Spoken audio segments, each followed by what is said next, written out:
Quality और consistent performance के लिए सिर्फ सिल्वर पंप। टॉप क्वालिटी और कंसिस्टेंट परफॉर्मेंस के लिए सिर्फ सिल्वर पंप, नाम याद रखना। गजानन माऊली आज संत श्री गजानन महाराजांच्या मंदिरामध्ये रामनवमी उत्सव साजरा होतोय आणि सकाळपासून भाविकांनी या ठिकाणी दर्शनासाठी मोठी गर्दी केल्याचं आपल्याला बघायला मिळते।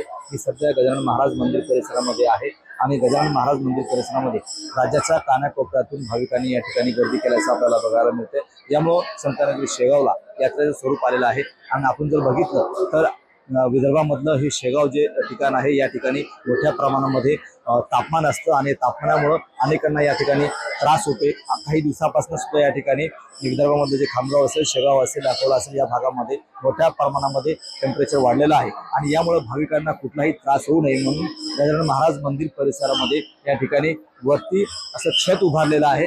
आपण जर बघितलं तर खाली फरशीवरून चालताना भाविकांना कुठलीही इजा होऊ नये, त्यांच्या पायांना कुठल्या जखमा होऊ नये किंवा त्रास होऊ नये म्हणून गजानन महाराजांनी या ठिकाणी सुविधा उपलब्ध करून दिली आहे भाविकांसाठी।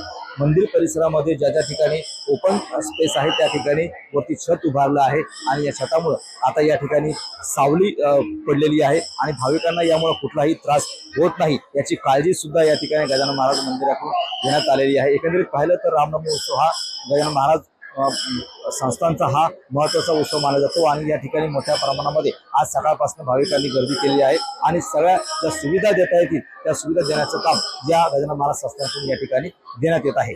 कॅमेरामन निलेश देशमुख सह गणेश सोळंकी, टीव्ही9 मराठी, शेगाव, बुलढाणा।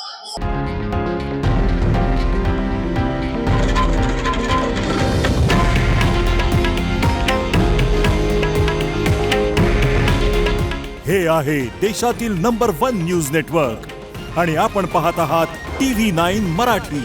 काळजी तुमची, हित महाराष्ट्राचं।